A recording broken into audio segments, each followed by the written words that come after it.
Welcome into the Action Network podcast presented by the FanDuel Sportsbook. Welcome into our Anytime Touchdown Betting Preview with our own Jill Gallant from Action Network.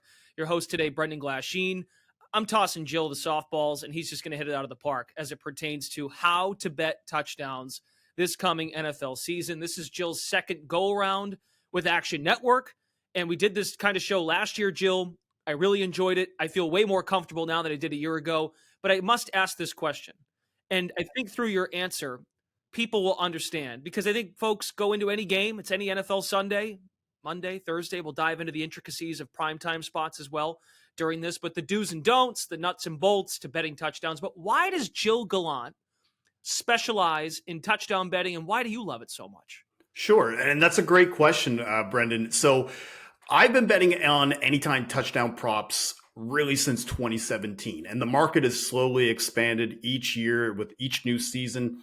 Different offerings are coming through, and the reason why I got into anytime touchdown prop betting is I might be biased. I think it is the most fun bet to ever exist. Since the spreads and totals have been created, next up is touchdown props, because it combines the fantasy element that we love. Everybody loves to play fantasy football, but also you can get immediate profits if you're properly researched, looking at better angles. I bet this market exclusively.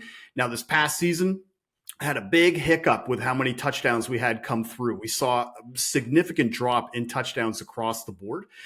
So I was profitable in my first 3 seasons of tracking touchdown props. Last year, I got bent over. I got basically ruined. And then by the end of the year, started to pick it back up. Was able to really finish the playoffs strong and finish the Super Bowl strong, which helped to kind of rejuvenate some of the love that you have for betting, because sometimes if you're losing a lot, it's almost like you get this defeatist attitude. But touchdown prop bets, you could have a bad day, then all of a sudden you're hitting a plus 500 touchdown bet for wide receiver 3 after all the research that you did. And it just is such a saving grace. You know, it helps reduce the margin of error sometimes when you're betting on those minus 110 bets. So I have been kind of crafting and finalizing these kind of guidelines and rules to help us get to where we need to be. So that way we can enjoy the touchdown betting. We can still make some profit off of it. But also, if we have a bad year or if it just doesn't work out from a game to game, we're not completely draining our bankroll as a result. It's a great reminder, no matter what kind of betting you're doing, to stay the course, and you got to consider the long haul, especially in the NFL when one week could really let you down. There's always the following week, but also being consistent. And we think this kind of podcast will help folks at home understand the long-term sustainability that's necessary as far as approach. So first off, this is a great way that these kind of how-to episodes that we do here at Action Network, rules. And a great way to think about rules is tracking. And this is just, again, this pertains to any kind of betting that you're doing, no matter what sport, but especially with touchdowns. Jill, explain how you would go. And of course, we'll plug the Action Network app, free to download. You can track all of your picks. But when you go about tracking, why is that so essential to touchdown betting? Well, the key reason why is because it's such a volatile market. There's such swings where you kind of highlighted it, where you could go 0-5 on a Sunday, and then Monday you come around and then you go 2-1, and that basically cleans up all the losses and gets you back on a profitable track. And part of what happens is sometimes people will just look at their bankroll and they'll say, okay, I started off with 1,000. They get to the end of the year and they're like, okay, I'm still at 1,000, but I'm at $1,100. You know, I made like $100 in profit. So it was a successful year, which is great. But also at the same time, it's very important to know how we got there. You want to be able to know where you're winning. Is it on wide receiver touchdown bets? Is it on quarterback touchdown bets? You know, the average win rate for a touchdown better, even the best people in this industry, they're probably hitting around 30%, because a lot of the time they're betting on guys that are over plus 200 or more. You know, so the range of winning can be anywhere from 0% to 30%. And it's important to know how we got there. So the Action Network app, I've used a lot of different tracking methods, whether it be pen and paper, you know, an Excel spreadsheet or whatever. And the Action app for me, and again, I may sound biased, but I have no hiccups about this. The Action Network app has been tremendous for me, being able to track your bets, knowing where your successes and most importantly, your failures are coming from, to be able to know where if you're getting better lines from a CLV perspective, and most importantly, just to be able to see the profitability week over week on what you're doing. Because if you're not tracking your successes and failures, how are you able to adapt your strategy to know which way we need to go to be able to adjust this like losing streak or whatever? Because nobody's really going to make adjustments if you're winning. If you're winning, like obviously it's like, okay, if it's not broken, don't fix it. But at the same time, touchdown betting, it will humble you. You will lose bets. And as a result, you need to know what went right. And most importantly, what went wrong. If you could speak to ROI and profitability in this market, because as you said, it's very simple to just look at someone's record on any given Sunday and think, well, they're 0-5. They don't know what they're talking about. Well, win percentage doesn't matter all that much. And like you said, the sharps of this kind of market are hitting it at 30% rate when it comes to touchdown betting. But why does ROI matter quite a bit as well? Yeah, I think, Brendan, social media plays a big part in this, because you'll see a lot of accounts, whether it be Twitter, Instagram, you name them, you're going to see some betting experts that you're on there and saying, I'm hitting 70% of my bets. And it's like, okay, that's cool. But they don't really mention what the odds are or the juice that's coming on. So maybe they're hitting at 70%, but most of them are at minus 200. So it's like, okay, you have close to a 60 to 70% chance to win. You're not really showing much of an edge here. So the beauty of touchdown props is, like you mentioned, on any given Sunday, there's over 300 or more anytime touchdown props that are available at sportsbooks, and they all range from minus 150 all the way up to plus 4,000, and having those longer odds of being able to say go 1 and 2, but you hit a plus 250. So you're still up about a half a unit in profit. Having those longer odds compared to spreads and totals, or even just general player props that are always the minus 110 on either side. Touchdown props just offer a bit more forgiveness and a bit more margin for error, especially from a lot of the time, and I'm not a professional bettor, but I do bet quite a bit, but I think that's the main thing of the distinction is that a lot of people who are betting touchdown bets, they're not betting this to try to get rich or try to, make this, overarching leap to become a professional sports bettor. They're trying to have fun. And if you're trying to have fun, losing bets after a while cannot be very fun. So you want to be able to know, again, going back to the app, tracking your wins and losses, but also knowing that the profits and ROI, that's why you want to track it, to be able to see the kind of money that you're returning. Because if you just look at it as, oh, I'm only hitting 30% of my bets, it's going to feel a little defeatist. But then you actually look at the profits and the ROI as a result of hitting those 30%, and you see that you're up 15 to 20, maybe 30 units in profit. That's going to reassure you much more than just looking at your wins and losses as if like it's a team sport, whether or not there's standings or anything like that. I think people get a little too married to that concept that I have to be hitting 50% of my bets in order to be considered a successful bettor. And that's one of the things about touchdown market is that you could hit at 30% and still be considered a profitable winning bettor. And look, we're like a good example of this for the current bettor that might be tuning in and that's getting ready for football. We're in the thick of baseball season when folks bet home run props in baseball. I mean, a record is a record, but if it kind of, the swings and the sways in that kind of market are kind of similar, where you have to kind of stay very humble, no matter what kind of day you might have as it pertains to a dart throw kind of market. Pitfalls, some don'ts in this kind of market when we look at touchdown betting. And this is where you have an opportunity now to really dive into some of the specifics and use current previous examples from your history of doing this. What are some pitfalls in betting touchdowns? Well, you kind of alluded to it just a second ago, Brendan, and that's being realistic and managing expectations. Because I think what happens is that every March, football season is over. Maybe we're a little more humbled than others just because maybe the season didn't end the way that you wanted to.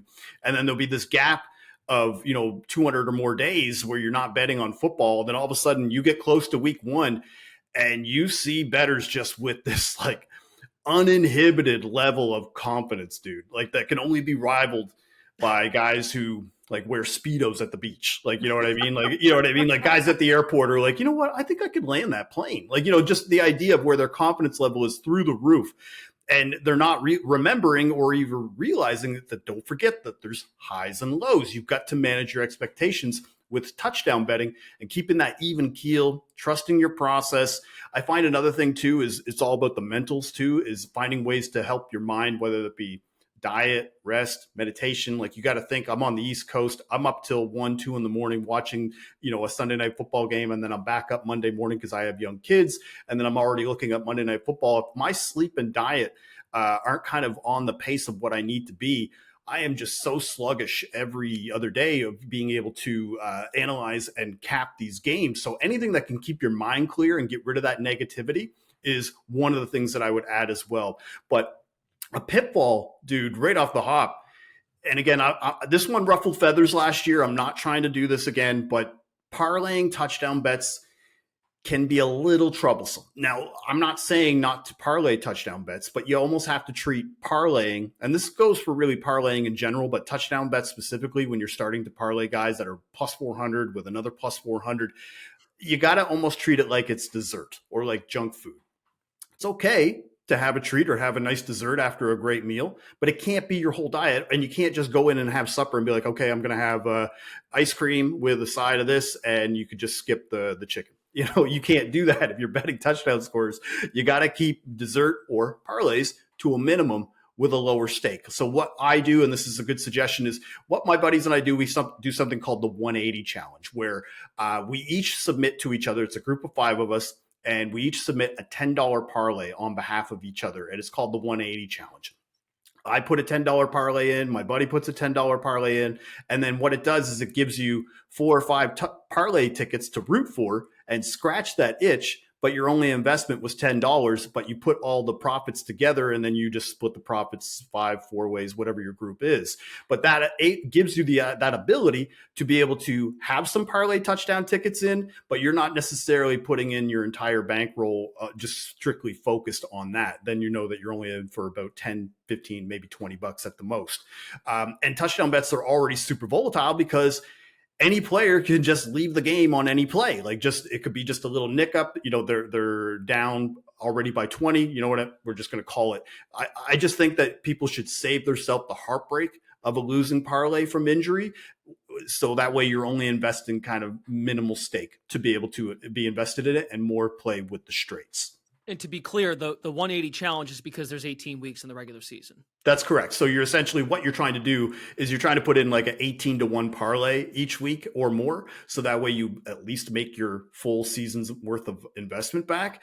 But you know, sometimes you'll hit 3 times in a year. And so, you know, you'll see some of my guys that they're doing it, they hit it 5 of 18 weeks, and then you're splitting all the profits this way. We could dive more into that a little bit later, but essentially the 180 challenge, or even just a parlay challenge where you're betting within a group, you should try to keep it $10 a week. Like I wouldn't be putting more than, you know, $20 at most on parlays for a given week, just because if your average unit is $100, it's not really worth it in that grand scheme. Now it's fun.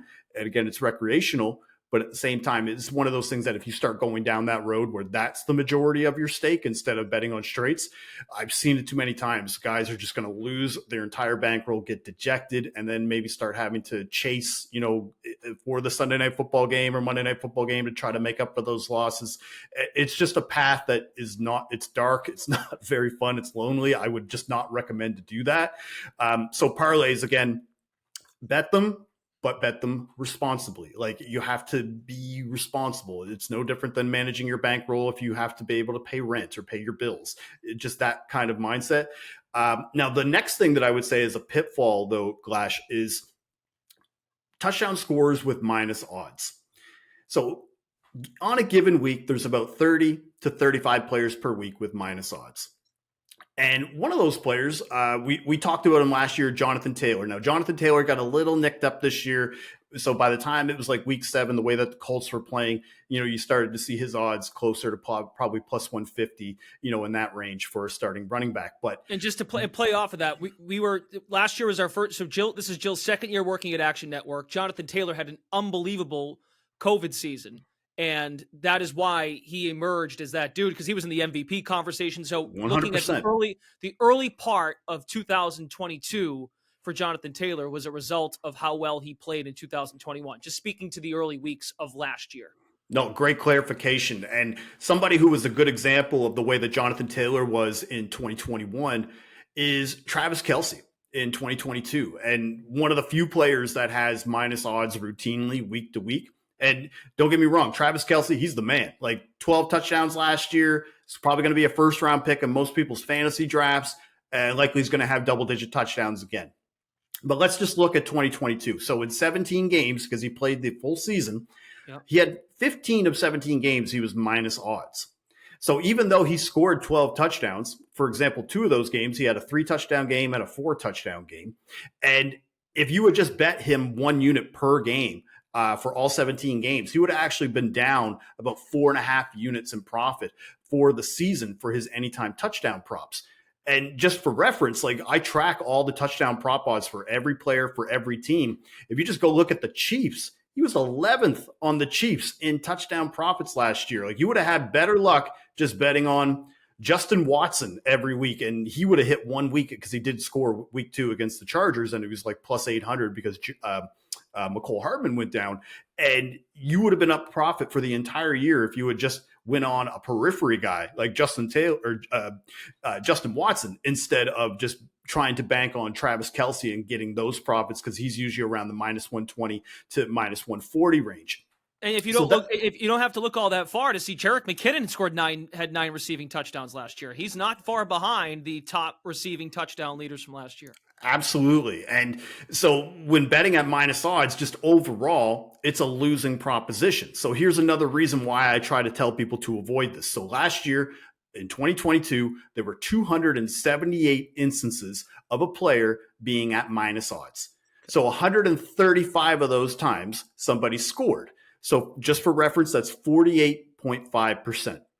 Now, why I bring that up is that if it's minus 110 from a sports book, automatically that's a 50-50% edge on each side based with the VIG.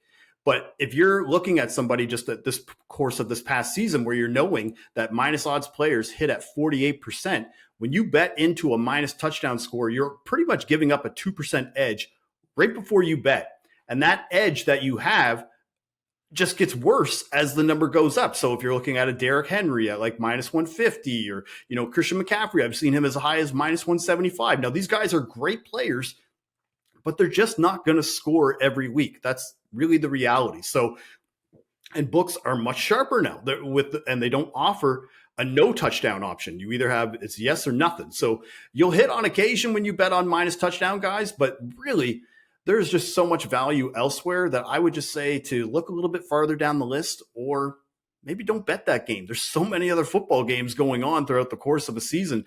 I just think you'd be better served to maybe looking down the board and trying to find value elsewhere instead of betting on somebody who like Travis Kelce, who I think is fantastic, but just will not be somebody who yields a ton of touchdown profits in the anytime touchdown market.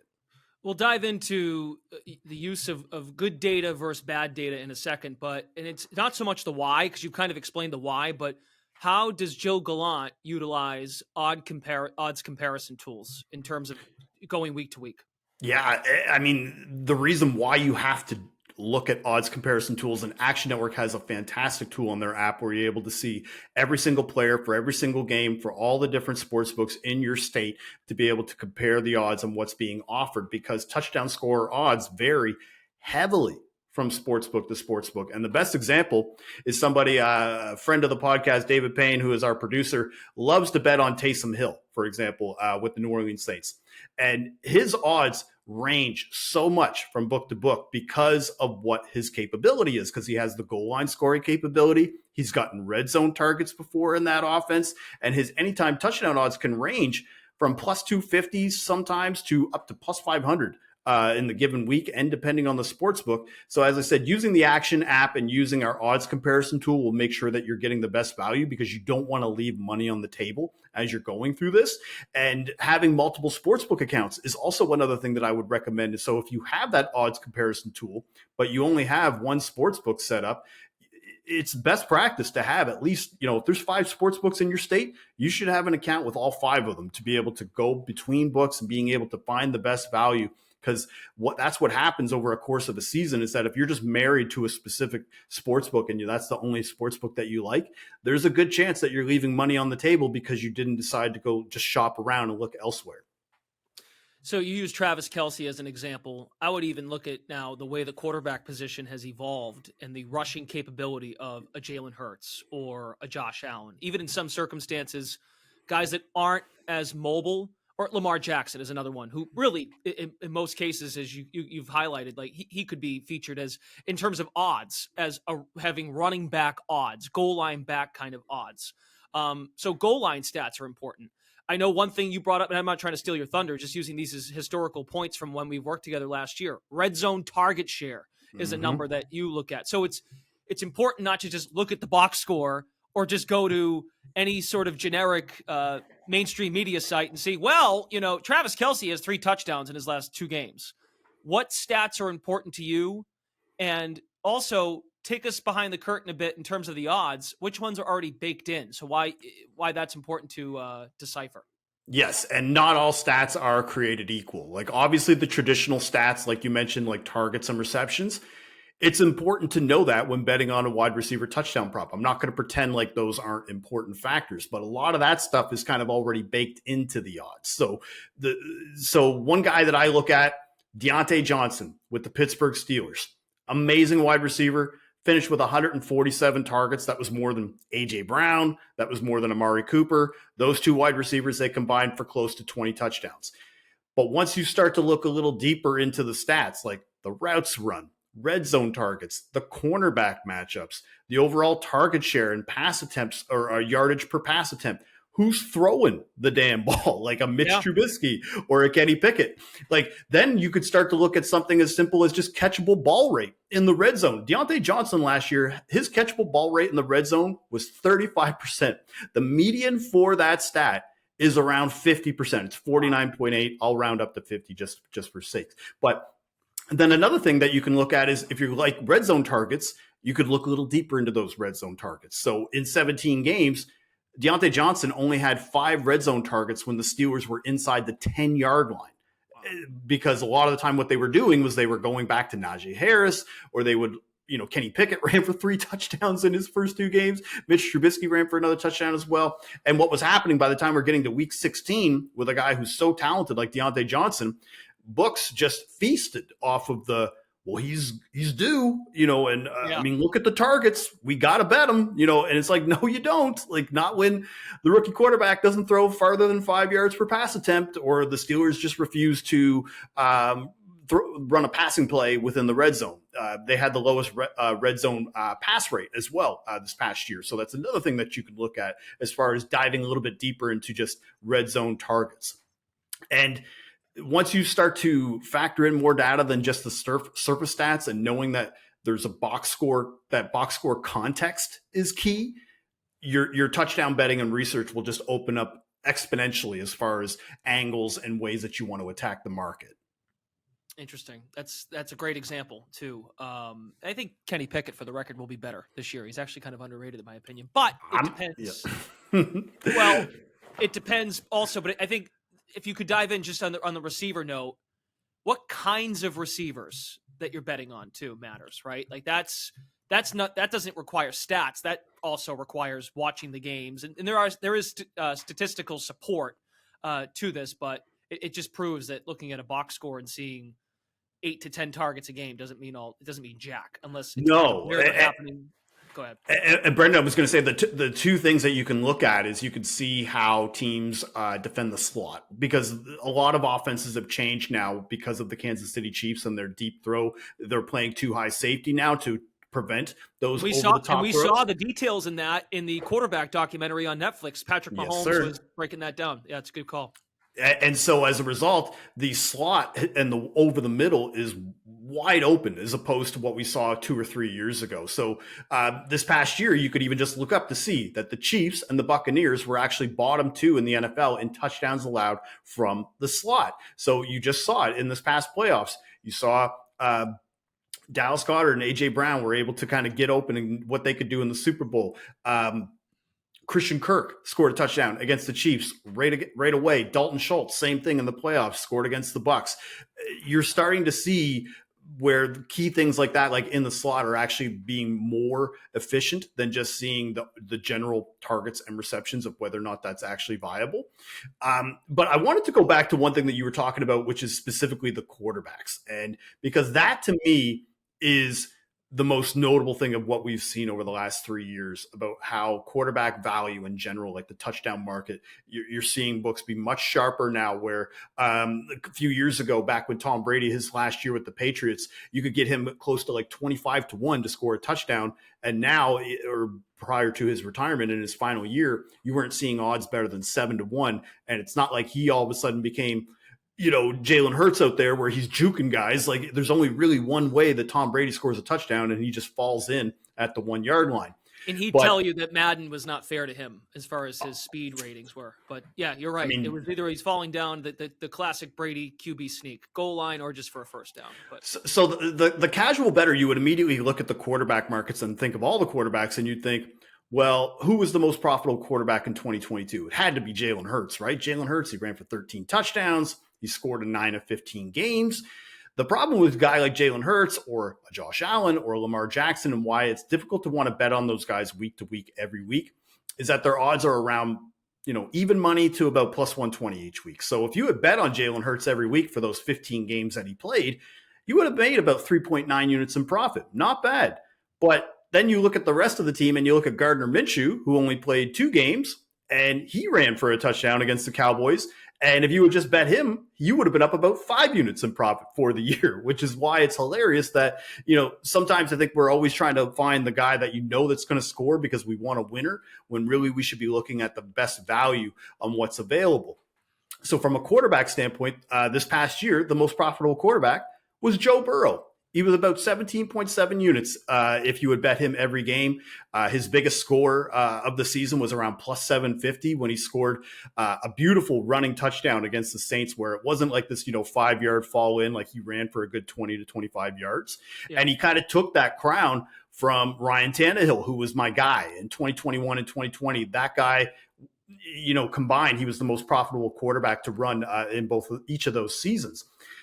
Now, I thought Joe Burrow would probably be the guy who I'd be looking at for 2023, but we just saw that injury in the preseason. He pulls his calf. The rushing attempts early in the season are likely to be limited. I think the 2023 version of who we're looking for from a quarterback standpoint, we got to be looking at Trevor Lawrence now. And his odds typically ranged between plus 350 and plus 500. He finished about 7.7 units in profit for a quarterback, which would have been third in the NFL for all NFL quarterbacks. So I think Trevor Lawrence, like, the guy that you want is the guy who's more of a prototypical pocket passer, but also has the capability to be able to run when the play breaks down. And those older quarterbacks like Brady, Rodgers, they're difficult to want to bank on in this kind of market. So I think Trevor Lawrence is going to be the new Joe Burrow, and Joe Burrow was the new Ryan Tannehill. So we're going to see how that goes. But before we move on, this is the final thing I wanted to bring up, Brendan, because this is near and dear to your heart. You're a Massachusetts man. Who do you think was the most profitable player last year for anytime touchdown market? It's a bit of a trick question because it's not a player. So this is the one thing that's a little bit tricky. Oh, I know what it's going to be. I know exactly what this is. The Patriots defense. The Patriots defense was unreal in 2022. They scored 7 defensive touchdowns. If you would just bet that defensive unit every week, all 17 games, you would have made 40 units in profit. It's insane. And not only that, they were hitting routinely at like 7-1, and then another set. They had 2 7-1 hits in both week 11 and week 16. Now, but I wanted to bring up week 15 specifically to you, Brendan, because you were in attendance for one of those touchdowns. Kyle Duggar had an interception return touchdown on Derek Carr, and that touchdown kind of gets overlooked or glossed over because as a result, the way that game finished was with another defensive touchdown and arguably one of the biggest dumb boneheaded plays in football you'll ever watch. Mm-hmm. So that's why I wanted to bring that up to you because I know you're a Patriots fan, but also I kind of wanted to maybe just stick it to you a little bit just to remind you that, yeah, their defense is awesome, but maybe their offense might need an overhaul. Yeah, thank you for coming back, Bill O'Brien, thankfully, with those 2 knuckleheads running the show last year in Joe Judge and Matt Patricia. Judge is still there. Patricia's gone. I didn't know you were going to do that. Wow, that was so mean, but also very appropriate. Really quick, this is more of a specific thing. And it's actually something we haven't discussed, but this feels obvious, but monitoring injury reports, which then factors into how a depth chart would look. And I feel like for a Sunday, we're just overloaded with your Schefters and your Rappaports as far as like questionable guys and guys that might give it a go, but they're not going to be 100%. There's a lot to monitor, but I really feel like when folks are betting this market, touchdowns, Thursday night football especially, because it's a short week. Monday night's a little different because in theory you're coming off maybe a Thursday night game from the previous week. In a lot of cases, that's how the schedule usually is formulated. If a team's playing on a Thursday night, and even that's true too. If some teams play on a Thursday night, they played on, they're coming off a bye, something of the like. But in a lot of cases, especially early in the year, we're going to see teams play on Thursday night after just playing on Sunday. So monitoring injuries, crucial. And then we can also, off of that, discuss how you bet standalone games and what your approach is to that. So first on the injuries, how you go about deciphering injury news. So yeah, with injuries, Wednesday and Thursday, like if we're just using standalone games as the example and putting the full Sunday 1 p.m. Eastern slot off to the side, a lot of the time what you kind of have to do is kind of play injury report roulette. Like you have to be able to go back and see the injury just to see if it was that bad. Like if you saw a guy's knee twist, on Sunday, and then it's coming up to Thursday, it's probably a pretty good likelihood that he's either not playing or he's going to be limited. So one of the things that you'll see happen is if you use like the Chargers, for example, guy gets on Sunday, Mike Williams maybe twists his knee a little bit. Maybe he's going to try to give it a go on Thursday, but you're looking at the odds and you see wide receiver 3, you see Josh Palmer, who would assume Williams' role if he doesn't play, around like plus 350, maybe to plus 400. Well, you already know that Mike Williams is probably going to be limited anyway, so likely his snap counts are likely going to go down. Maybe he's not utilized as much in 3 receiver sets and more in the red zone. So if that's the case, what you probably want to do is put a bet in on Josh Palmer, see how it goes. And this happened to me last year in week 2. Mike Williams goes down. Josh Palmer, I was grabbing him at 4-1, and going into the game, he's around plus 150 because Williams had gotten ruled out. So a lot of the time with injury reports, you almost have to kind of take a chance and just accept the fact that maybe you are going to be betting a wide receiver 3 in this spot instead of a wide receiver 2. And then the other thing that I was going to say too, with standalone games, you probably don't want to bet more than 2 or maybe 3 units total. Like, so 3 picks. If you're doing 1 unit per pick, I wouldn't do more than 3, because even the best NFL offenses and best games that you'll ever see that are shootouts, you're probably not seeing more than 4 or 5 touchdowns scored in an entire game. So, I mean, folks, how many times last year, just think about this for a second. How many times did you watch a Thursday night game last year and you were like, wow, this is dreadful in terms of, and look, unders hit at a great rate last year for most of the first half of the year. Really about 3/4 of the year, unders were hitting at a significant rate. Thursday night football was a big contributor to that. Yeah. And the other thing too is like when it was some of the matchups, like you would see Broncos Colts, which finished like 12-9. There were no touchdowns scored in that game. It was probably the worst football game I ever watched. That by the time we got to the end of the game or midway through the third quarter, I'm like laughing to myself at how inept these teams are. So Thursday night is probably the one game that I would probably try to maybe stick closer to 2 bets. Maybe you could bet 1 on one side, 1 on the other. And again, it is differing from game to game because we have seen some shootouts on Thursday as well, where the defenses are just deciding, you know what, we're not going to play that much, this week, and just let's let the scoring happen. And so one of the things that I'm already looking at now is guys that I'm going to be wanting to bet for week 1. And one of the things that I like to do is try to project the odds, because I'm projecting the odds all year. I track the odds as well and kind of have like a cutoff. So that way I know that if he's higher than these odds, then I'm going to be betting him. If he's lower than those odds, I'll just steer clear for that week.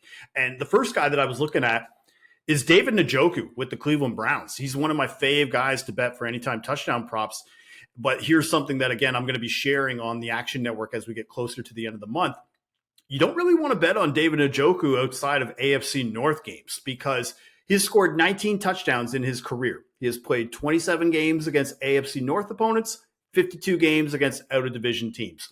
So he has scored 11 of those 19 touchdowns against AFC North opponents. So that's a 40% touchdown rate in his career, whereas 8 of those touchdowns are against out-of-division teams. So that drops all the way down to 15%. So for David Njoku, he feasts off AFC North opponents, not so much against outside of the division. And coincidentally, week 1, who's their opponent? The Cincinnati Bengals, a team that he has scored on in 5 of 9 career games rather. So I'm projecting right now for David Njoku based on being in this offense and where he is right now in the pecking order as far as scoring. Probably around plus 300 is where his touchdown odds are going to be. So if it's less than plus 300, maybe steer clear. But I got a feeling we're going to see it probably plus 300 or more for week 1 against a fairly strong Bengals team.